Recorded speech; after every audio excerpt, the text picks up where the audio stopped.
the Philippines, Camp Aguinaldo, located on the misty hills of Mindanao Island.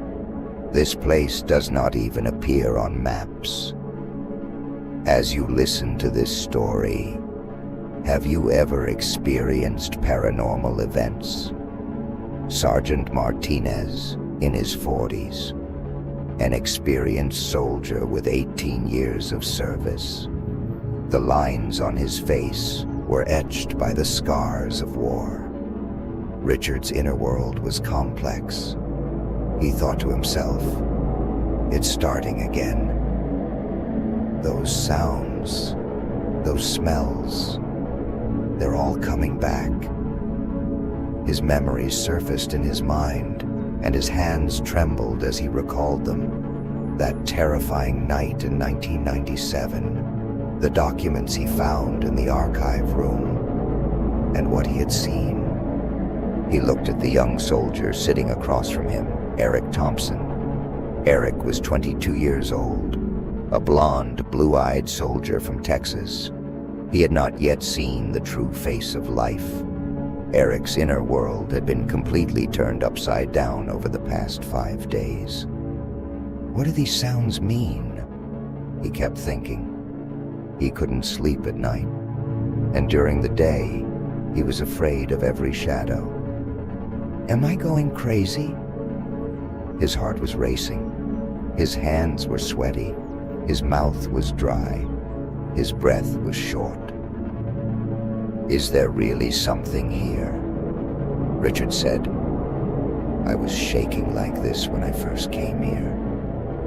There was a strange melancholy in his voice, but I didn't know why back then. Images from the past flashed through Richard's mind. Young, inexperienced, fearless soldier. On his first night at the base, he didn't suspect a thing until he heard those sounds. The fear growing inside Eric was now uncontrollable. So, I'm not alone. This thought both comforted him and frightened him even more. There really is something here, Eric whispered. The sounds I hear at night, are they normal? A strange smile appeared on Richard's face. His thoughts were filled with pain. Poor boy. He hasn't seen anything yet. If he finds out the truth, how will he cope? Memories of the past began to flood his mind. Blood, screams, and that terrifying silence. Richard shook his head. Son, nothing here is normal. Stephen Walsh, a 30-year-old experienced intelligence officer, entered the room at that moment. His face was pale. His eyes were bloodshot from lack of sleep. Stephen, I can't take it anymore, he thought. He hadn't slept in 7 days. Every night, the same nightmare, the same screams, the same smell of blood.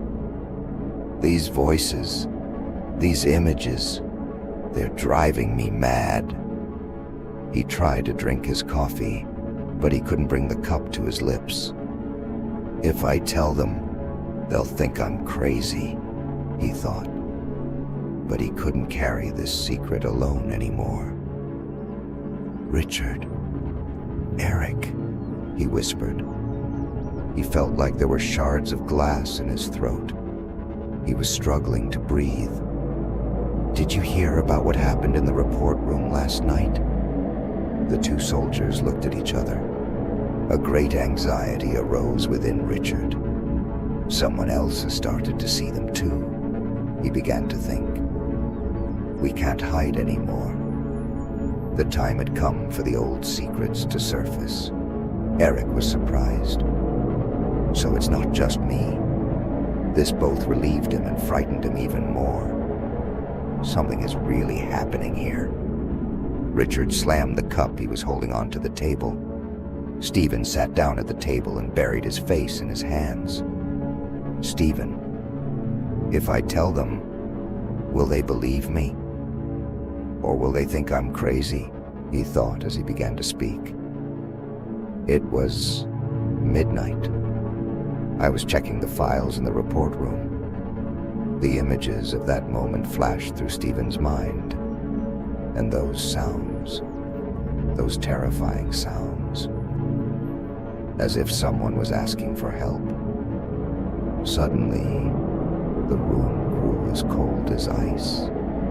Steve began to tremble all over, as if reliving that moment. That cold. It wasn't normal cold. It was penetrating to the bone. Then, strange sounds started coming from the file cabinets. Eric leaned forward. His curiosity was mixed with fear. What kind of sounds?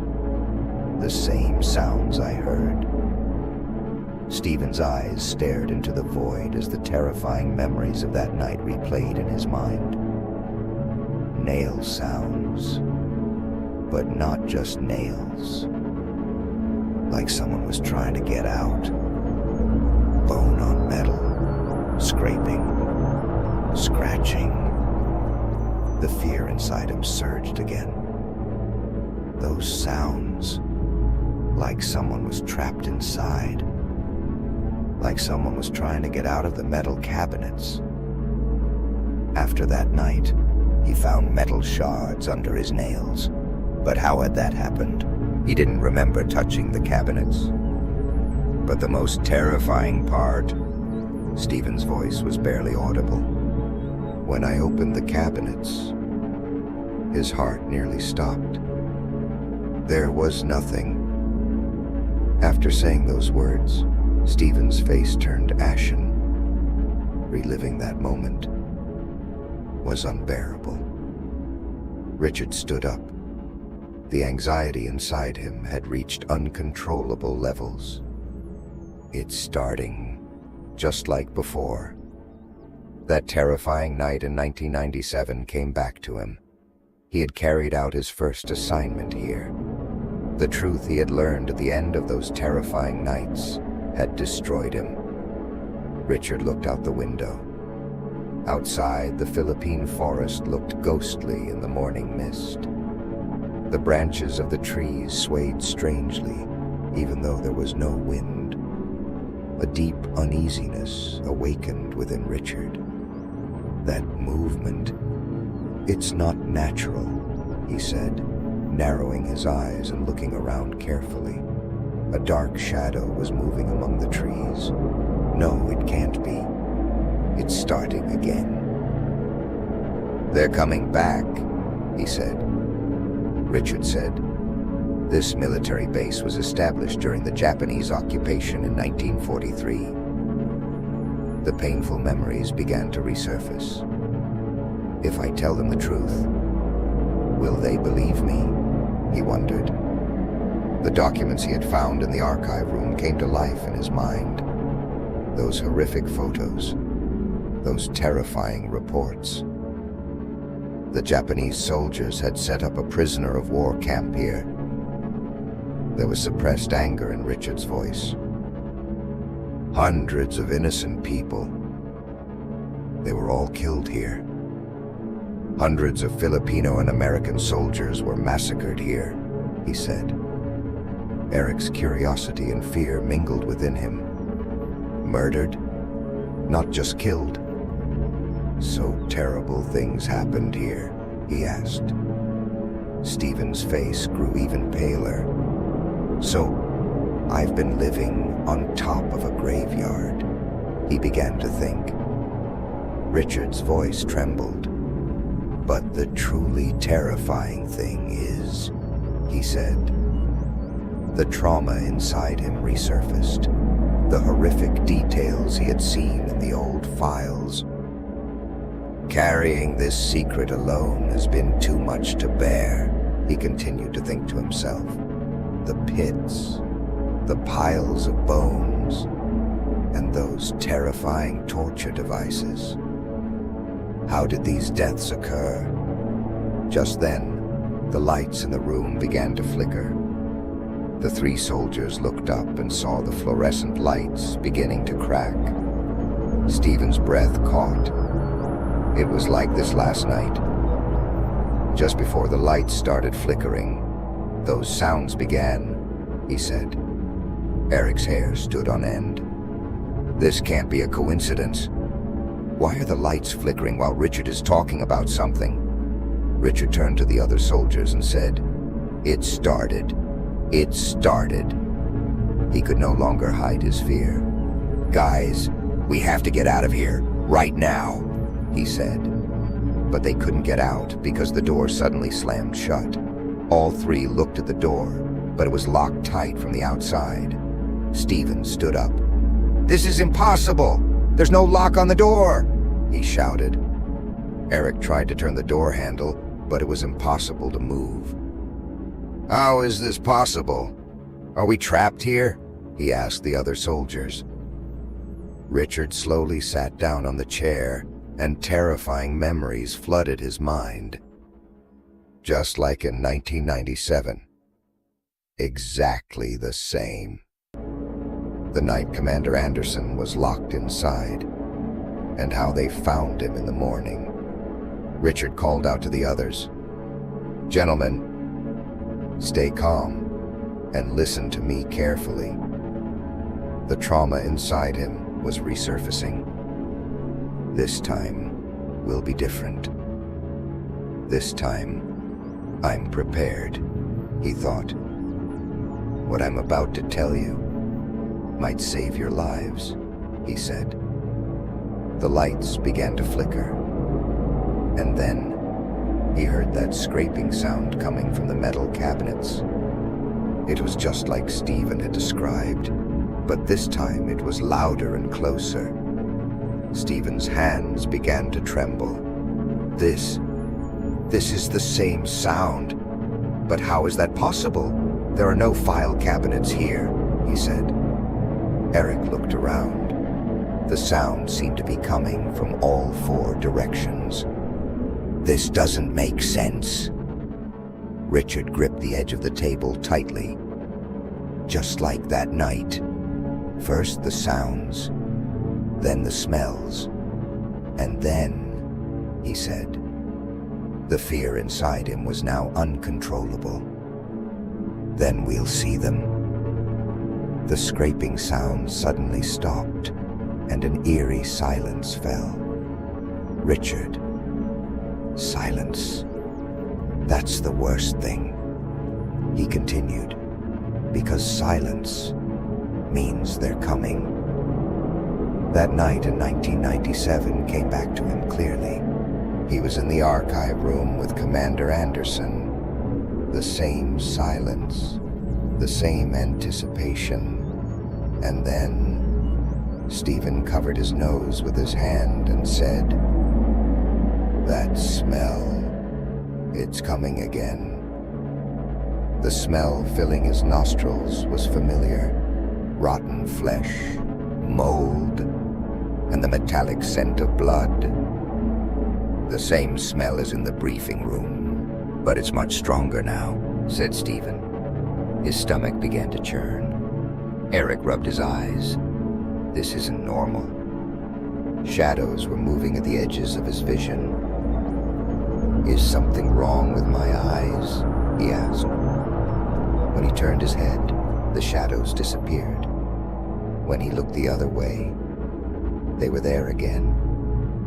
Richard slowly stood up and said, "I won't run this time. This time I'll tell the truth." Richard spoke in a firm tone. "Gentlemen, it's time I tell you the truth. In 1997, a massacre took place here." He began to explain to the others. Steven and Eric looked at him in shock. "A massacre? In 1997? They asked. They had never heard of that date before. Richard, there is no such thing in the official records. Commander Anderson and I found the secret documents, he continued. Richard was determined to tell everyone what he had experienced. Those documents contained the truth about 1943. Japanese soldiers hadn't just set up a prisoner of war camp here. They were conducting sorcery experiments. Steven's heart nearly stopped. Sorcery? This is nonsense. The events of the past few days, events with no logical explanation. A voice inside him was telling him it might be true. Eric's entire body had turned to ice. Witchcraft experiments. Is that possible? Is that why strange things are happening here? He said. Richard, rituals to summon the dead. I saw those photos. They were horrific rituals. The temperature in the canteen suddenly dropped, and their breath began to steam in the cold. Strange sounds began to emanate from the walls, clicking, growling, and screams from the distance. Steven stood up. This can't be real.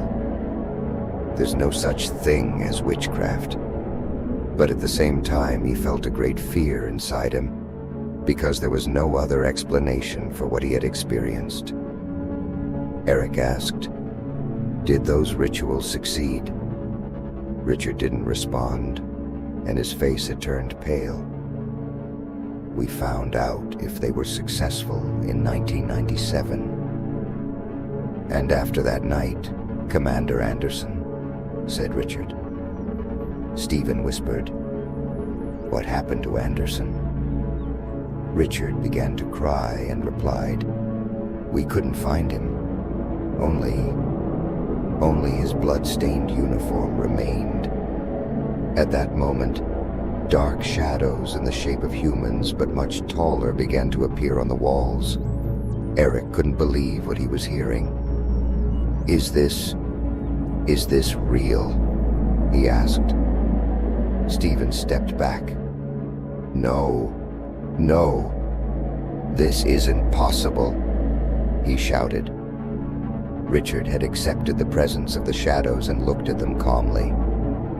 28 years later, they finally returned and came to find me, he said.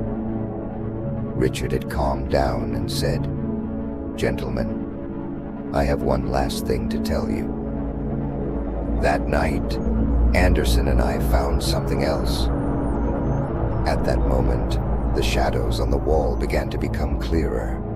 Their faces were visible, but they were not human faces, distorted, shattered, frozen in agony. The people who died in those rituals, they're still here, and they want revenge. The shadows began to move, emerging from the wall. Steven screamed, "This can't be real!" A battle raged between his mind and what his eyes were seeing. Steven, "I think I'm going crazy! This can't be possible!" he said. But the shadows began to approach the soldiers. Eric's heart was beating so fast he couldn't breathe. "Are these real? Or is this a mass hallucination?" Eric said. He closed his eyes and opened them again, and the shadows were still there. Richard recognized one of the shadows. "Anderson," he said. Commander Anderson's face became clear within the shadow. But this wasn't Anderson. His eyes were sunken, his mouth twisted, and that expression, an expression of endless pain and anger, was on his face. Richard's voice trembled. "Anderson, I tried to save you." Anderson's shadow approached. The sound that came from his mouth was metallic and distorted. "You left me," Steven suddenly shouted. "He's talking. That thing is talking." The fear inside him had turned to panic, and he couldn't find any logical explanation. Richard approached him and said, "No, Anderson, I didn't leave you. You disappeared. The guilt inside him had grown for 28 years. Anderson's shadow began to tremble and replied, "You're lying. You ran away. You left us here to rot." Eric's knees were shaking with fear. Did that creature say us? Eric looked around. The shadows were still there, but Anderson's shadow was gone. Hundreds of shadows surrounded them, and all of their faces were filled with anger and pain. These shadows were the people who had died in those rituals. Steven ran to the door and tried to turn the handle, but it was still locked. Steven shouted, "There's no way out! There's no way out of here!" and punched the door. "Help! Someone help us!" But his voice didn't carry outside the room. One of the shadows approached Steven and whispered, "Help? You? Did you help us?" it asked. Steven recognized the shadow's face. This is one of the soldiers in the photos," he said. Richard remembered the photos he had found in the archives that night. A Filipino soldier, 20 years old, killed in a Japanese prisoner of war camp, he said. Richard's fear had subsided, but he felt a great sadness inside. They are the victims of rituals, and they are not our enemies. Anderson's shadow reappeared and said, "We are dead. You are alive. You escaped. We stayed," he repeated. Richard pulled an old key from his pocket. Steven and Eric looked on in astonishment and asked, "What is this key?" Richard replied, "It's the key to the secret room Anderson and I found in 1997. In that room, there's something that can stop the ritual." The shadows suddenly fell silent, and all eyes turned to Richard. Anderson's shadow approached Richard and said, "That room is forbidden. If you open it, we'll all disappear. But he'll disappear too."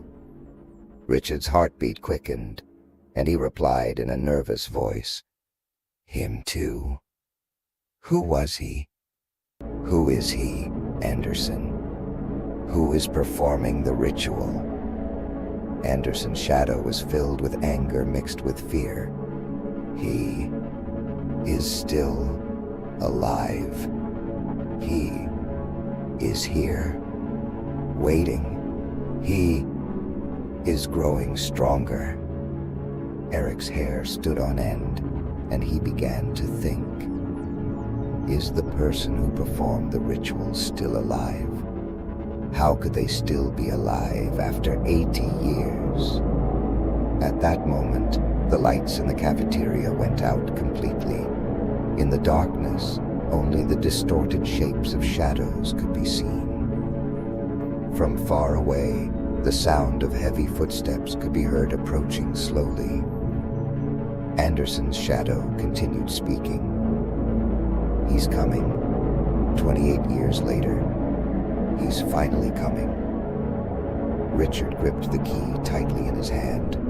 The determination within him was now stronger than his fear. "This time, I'm prepared. This time, I won't run away." As he began to think this, he remembered that night in 1997. He had found that room with Anderson. But before they could open the door, he had come. Steven answered in the darkness, but what they were experiencing made no sense. "This can't be real. I'm a military intelligence officer. Such things aren't possible," he shouted. However, the footsteps he heard didn't sound normal. With each step, the floor trembled. A mumbling of meaningless words could be heard. These sounds were spoken in an ancient language. It resembled Japanese, but it was much more like an ancient ritual language. Anderson's shadow approached Richard. "He's coming. Take the key and run," he whispered. Richard shook his head and said, "No, Anderson, I won't leave anyone behind this time. I'll fight for you." The burden he had carried for 28 years would finally come to an end. The shadows seemed to fear the approaching entity and began to retreat. Anderson's spirit also began to tremble and said, "He is very powerful. You, alone, cannot defeat him. He has grown stronger over the years." The murmuring voice was now much clearer. Richard recognized those words. In the documents he found in 1997, a spell to summon the dead, a ritual to bring spirits under one's control, Japanese black magic. It was written there. His heart raced. So he is controlling all these spirits. He has taken them captive, he thought. A shadow appeared at the door, but this shadow was very different from the others. Much clearer, much more terrifying, and much more real. Tall, gray-haired, and his eyes were completely black. A traditional Japanese military uniform from the 1940s, but very old. Steven's scream caught in his throat, and he answered himself, Is this a real person? How is he still alive after 80 years? The creature entered. It seemed as though the floor cracked with every step it took. The sounds coming from its mouth didn't resemble any language. Richard knew what it meant because the translation was written in the documents. Richard turned toward the creature and said, "Finally, you've come, the last one to escape. It's your turn." Eric asked Steven, "Will it kill us, or will it do something worse?" The creature approached Richard. With every step, the shadows around him trembled. He was afraid. "You have been waiting for me for a long time," it said. Richard held out the key and replied, I came to stop the ritual. You will release these people." But the monster laughed. This laugh was not human. Metal sounds, crackling, and a deep echo. The monster said, "The ritual isn't stopping. The ritual is growing stronger. You are the final piece." The last document he had found with Anderson that night shone brightly at that moment. This document explained how to stop the ritual. When the monster saw the light, it stepped back and asked in a raspy voice,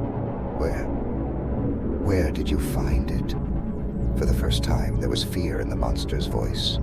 Richard smiled and replied, "So you have a weakness, so you can be defeated. Together with Anderson, we found your greatest secret," he continued. The man screamed, and at that moment, the entire military zone shook. Walls cracked, windows shattered, and shadows dispersed. The monster replied, "No, that document, it should have been destroyed." Richard opened the document. Inside were ancient Japanese characters, but underneath was an English translation. The same words echoed in Richard's mind. "The time has come. It's time to end this spell." Richard began reading the document, which contained Japanese words, while looking at the translation. With each word he spoke, the old monster seemed to grow weaker. "Steven, it's working. The document is really working," he said. The old monster retreated and said, "No, you can't do this. I've worked for years. For this power, I've sacrificed hundreds." There was now clear panic in his voice. Steven and Eric watched in astonishment. It was clear that the document was working. Eric, completely mesmerized, began to think. So magic is real. So there are things in this world we don't know about. The fear inside him was giving way to curiosity and admiration. Richard, is he becoming a hero? Anderson's shadow approached Richard and whispered, "Continue. He is weakening. You can save us, but be careful.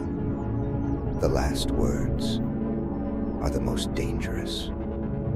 Richard nodded. His determination was now set on victory, and he began to think. "I've waited 28 years for this moment. Tonight, everything will finally come to an end." The last paragraph of the document contained a warning. Caution. The person who reads the final spell words takes a great risk. If the words are mispronounced, the spirits may become angry. If your intentions are not pure, the wizard may become more powerful. Richard paused for a moment and thought, what if I mispronounce it? What if it only makes him stronger? The old monster sensed Richard's hesitation, and a glimmer of hope appeared in his eyes. "Yes, fear. You cannot do this. I have 100 years of knowledge. You are just a young soldier." He began to laugh. Steven covered his ears with his hands. "This sound, I can't stand it," Eric said. "Is he getting stronger again? Did Richard's hesitation strengthen him? What if he fails? What if we all die here?" Just then, Anderson's shadow began to speak. "Richard, remember that night, what we saw? Remember those children?" Richard's eyes filled with tears. He remembered that night in 1997. He remembered the moment they found hundreds of photos of innocent people in the secret room. Children, women, the elderly. All of them were victims of this monster. Anderson's shadow said, "I will do this for them, for these victims, for justice." Richard shouted, "No! Tonight, everything ends." He reopened the document and began reading the final paragraph. The old monster screamed, "No!" All the shadows suddenly began moving toward the old monster. Anderson, the Filipino soldier, and hundreds of other spirits, all were being freed. "Arigato, Richard," Anderson's final words. "Finally, we are free," he said. The old man made one last effort to attack Richard, but he was too weak. His hands couldn't touch Richard. "You will pay for this. This isn't the end. Others will come," he said as he fell to the ground. His entire body turned to dust as he took his last breath. Only the old Japanese military uniform remained on the ground. The lights came back on, and the door unlocked. Steven and Eric were struggling to breathe. "Is it over? Is it really over?" they asked. Richard folded the document with a sense of relief and put it in his pocket, saying, "Finally, my mission is complete. Anderson, you can rest in peace now." The next morning had arrived. Richard, Steven, and Eric were in Commander Williams's office. None of them had slept all night. There was deep concern on William's face. William said, "Gentlemen, you told me what happened last night, but I don't know how to present this report to higher authorities." Richard's determination was still strong. "We must tell the truth. We must close this base," he thought. Richard replied to Commander Williams, "Commander, there are dangerous things here. Evil forces have been gathering here since 1943. William shook his head and began to think. "I believe Richard, but what will I tell the Pentagon? Will I report paranormal activity?" Steven placed his hand on the table. His hands were still trembling. "I'm an intelligence officer. I look for logical explanations, but there's no logical explanation for what I saw last night," he said. Steven spoke in a firm tone. "Commander, I agree with Richard. We need to shut down this base." Eric stood up and joined the conversation. The change in him was evident. The young and inexperienced soldier from last night. Now he looked much more mature and determined. "Some experiences change a person. Last night changed me," he said, and then replied, "I agree, sir." William stood up and looked out the window. The Philippine forest looked peaceful in the morning sun, but Williams knew that calmness was deceptive. He had to make a decision. This decision is not easy. Closing a base is a big decision.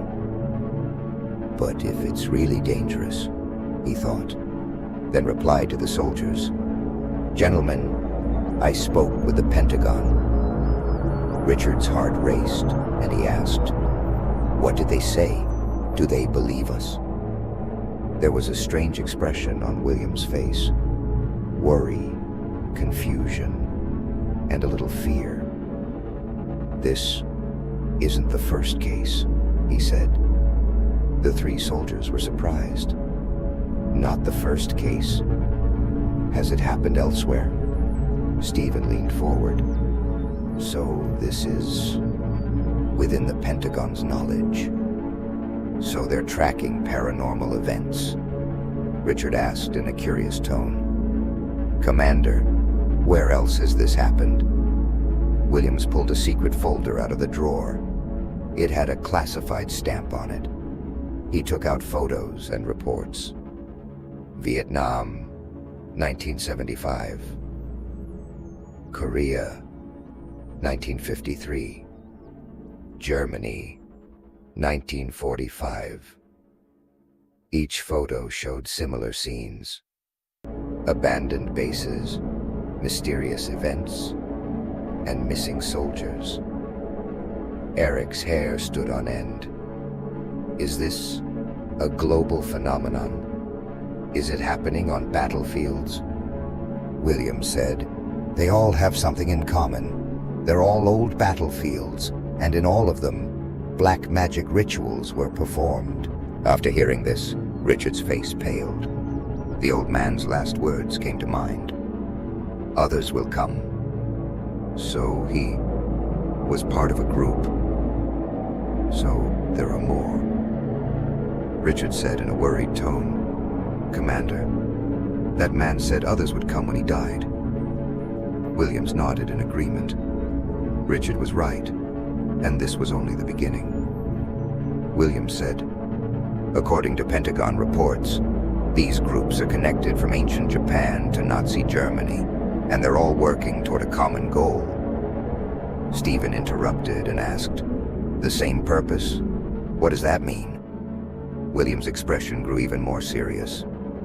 "Worldwide, to create an army of the dead," he replied. These words deeply affected them all, and none of them could speak. An army of the dead and millions of souls under their control.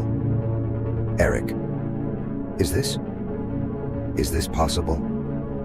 Could such a huge plan be real?" He began to wonder.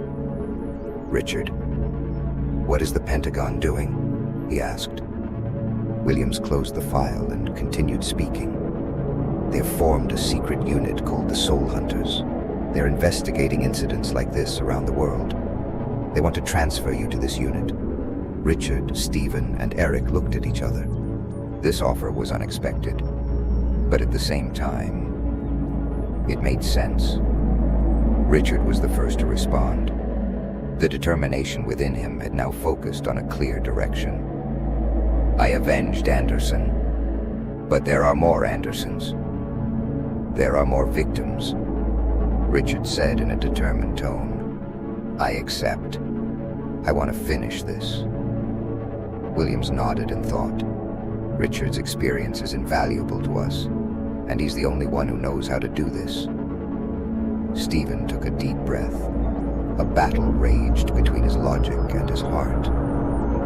My intelligence career, a normal life. But after what I saw last night, how can I go back to a normal life? He thought, then replied to Williams. I accept. Steven's voice was firm. Maybe this is my true calling, he thought. Eric, however, was hesitant. The young soldier inside him was still afraid. I'm still very young, and maybe I should pursue a normal military career. But if I don't do this, who else will? He thought, as Richard approached him and said, No one is forcing you. This decision is entirely yours. Eric looked out the window.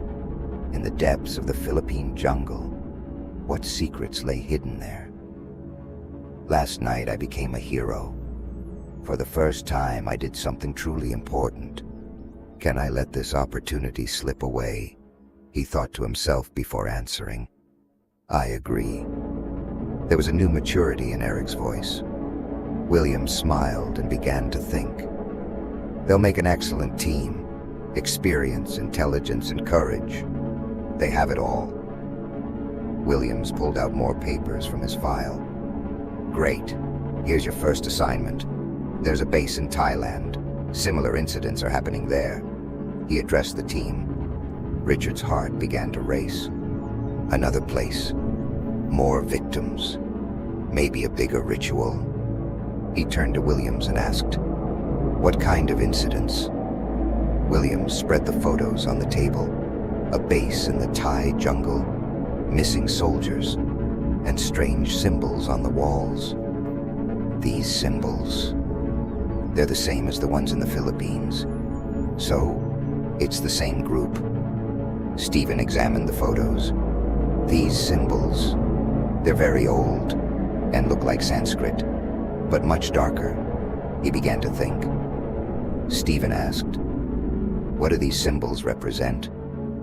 Williams opened another file which contained very old drawings. According to Pentagon experts, these symbols are part of the Deathgate rituals and serve as a bridge between our world and the other world. Eric was uneasy. The other world? So they're not just summoning spirits. They're bringing other things too. He continued to think. Eric asked, What is coming from the other world? William's face became even more serious, and he continued. According to the reports, the spirits are just the beginning. The real goal is to summon much larger beings. Richard's face paled.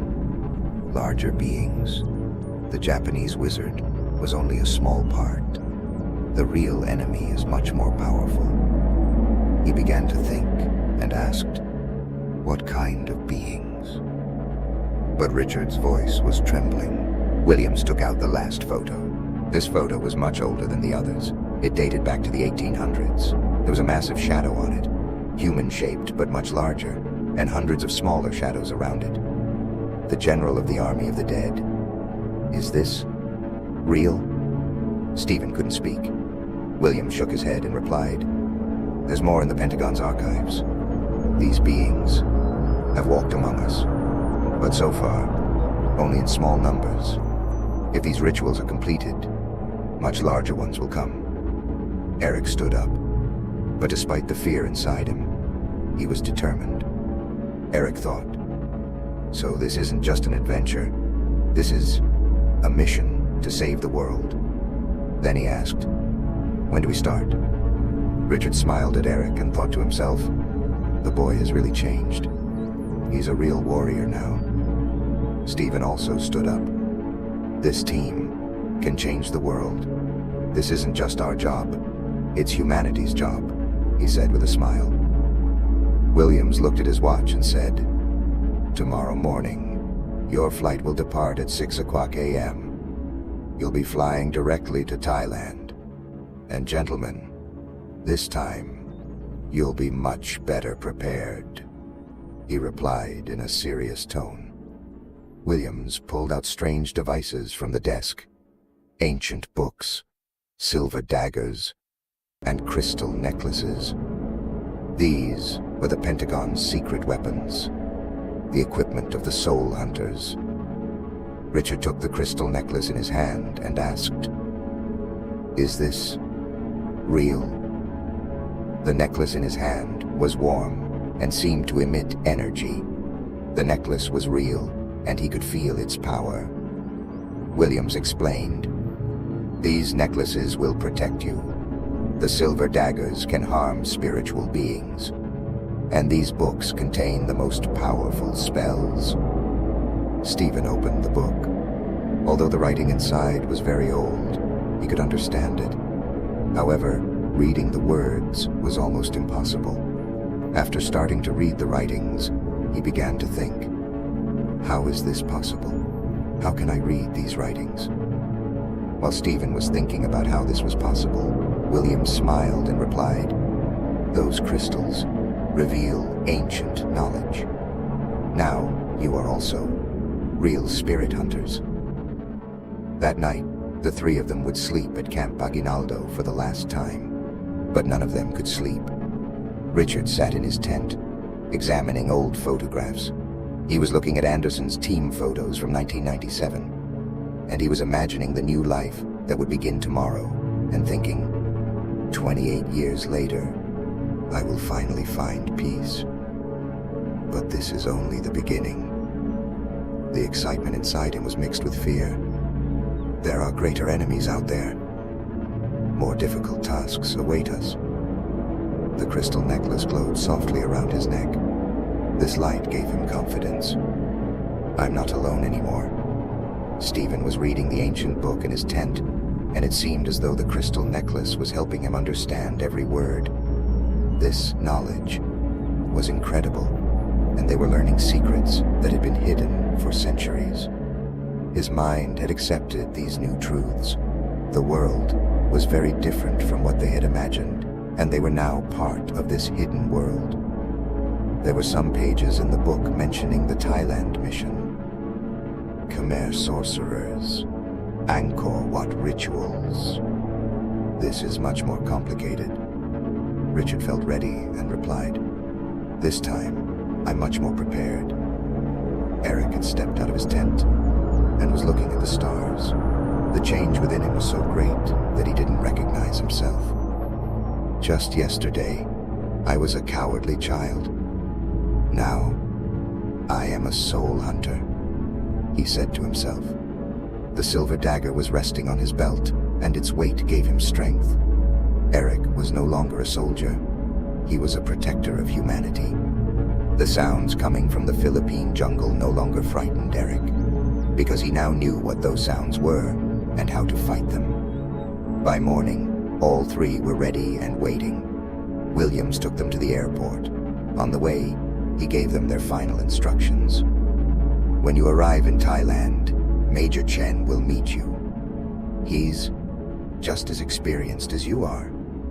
He experienced similar events during the Vietnam War, he began explaining to the team.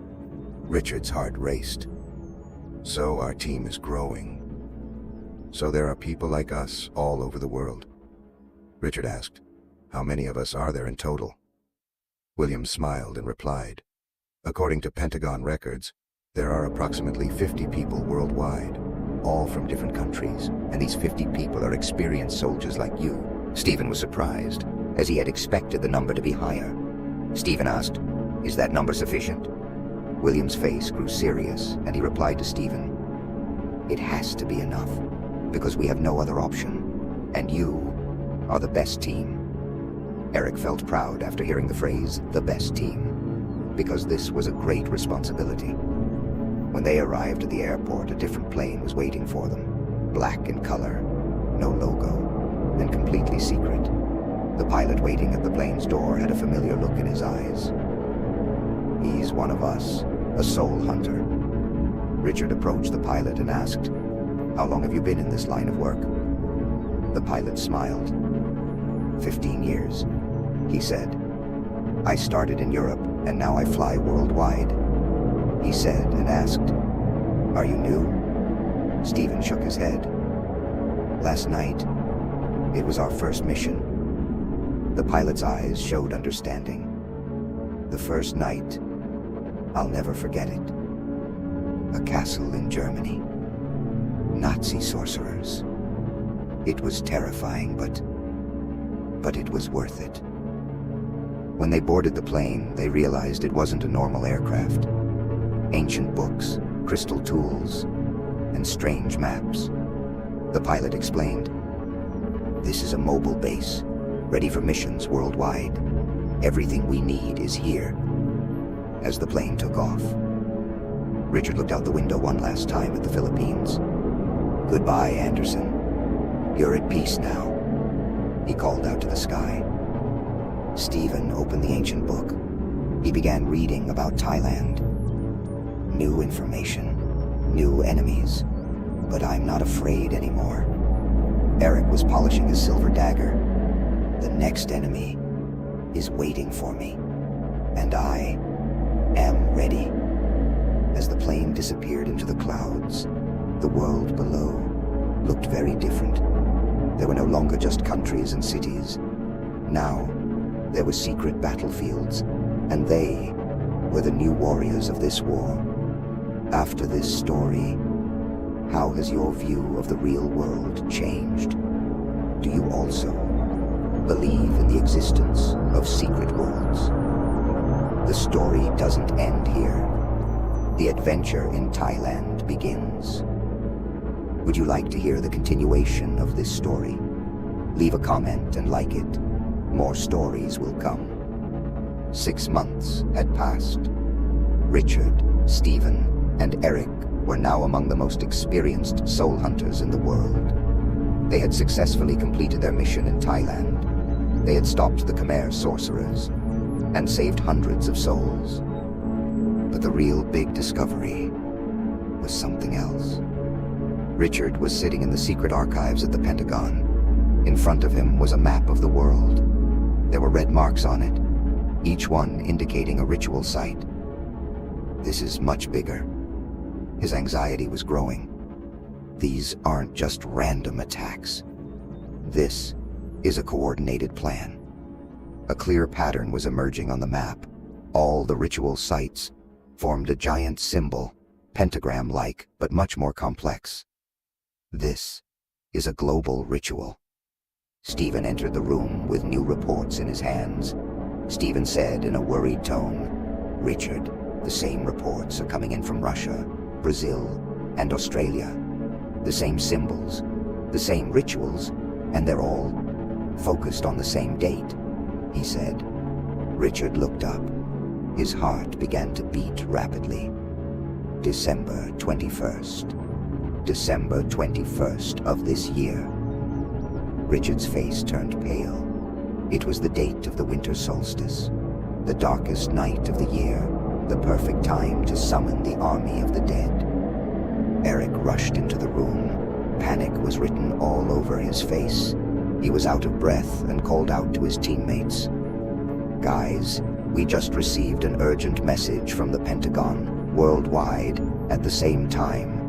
Activity has begun at 20 different locations, and it all started today." Richard immediately stood up and began to think to himself, "This is the final battle. At the end of all this, there is the great ritual." Richard asked, "How many days do we have left?" Eric looked at his watch and replied, "We have 3 days. Only 3 days." Steven looked at the map. 20 locations, a 50-person team. This was almost impossible to accomplish. Steven's voice trembled as he replied, "We can't do it. It's too big." Richard placed his hand on Steven's shoulder. His leadership qualities were emerging. "Steven, remember, it seemed impossible in the Philippines too. But we did it," he said. Steven objected. "This time is different. This time it's worldwide. This time, we're fighting the real devil," he said. Richard smiled and replied, "This kid has become a real leader. Anderson would be proud of you. Eric is right. This is our mission, and this is our destiny," he said. Steven took a deep breath. The fear inside him was giving way to a sense of acceptance. "Right. If we don't do it, who will?" Steven asked. "All right. What's the plan?" Richard pointed to the map. "First, we'll take care of the central points. If you stop the main ritual, the others will stop too. And the main center," he placed his finger on the center of the map. "This is Tibet. It's a secret monastery in the Himalayas," he said. Eric's eyes lit up. "Tibet, the center of mystical powers. If that's the main center, that's the most powerful place," he thought. Then asked Richard, "How are we going to get to Tibet?" Richard took out his secret phone and called the Pentagon. "This is Richard Martinez. Emergency. The fastest route to Tibet." "Yes. Understood. Thank you." He hung up the phone. "A private jet will arrive in 2 hours and will head straight to Tibet. But this time, we need special equipment," he said. Steven looked at Richard curiously and asked, "What kind of equipment?" Richard smiled and replied, "The Pentagon's most secret weapons, ancient powers thousands of years old. To fight the devil, angel weapons." At that moment, the door opened. An unfamiliar man entered, old, white-haired, but with a youthful fire in his eyes. "I am General Morrison. I am the founder of the Soul Hunters," he said. The 3 soldiers knelt down. Seeing this legendary man was an honor. The general smiled. "Stand up, children. I have come to give you your final instructions. This mission is not just a mission. It will determine the end or salvation of humanity. If you fail, the world will be ruled by the dead. But if you succeed, these evil forces will be destroyed forever." Steven held his breath. Forever. So this is the final battle, he thought. Eric stood up. His determination was at its peak. "General, we are ready. No matter the cost, we will succeed," he said. The general looked at Eric. There was pride in his eyes. "You have become a true spirit hunter, son. Anderson's spirit is proud of you." Richard's eyes filled with tears. "Anderson, you're always with us. He's the one who started this war. And now, it's time to honor him." The general raised his hand in the air. "Now go and live your destiny. Save the world. Remember, you are not alone. All the saved souls will fight alongside you," he said. The 3 men looked at each other. In their eyes were determination, courage, and hope. "We're ready. For humanity. For the world. And for all those who were sacrificed." Richard remembered Anderson one last time. "This is for you, my friend. And this story doesn't end here. This is a new beginning." After hearing this story, has your belief in the existence of spirits and paranormal powers changed? Let us know in your comments. Do you want more ghost hunter stories? Do you want to hear about the final battle in Tibet? Like, share, and get ready for new stories. And get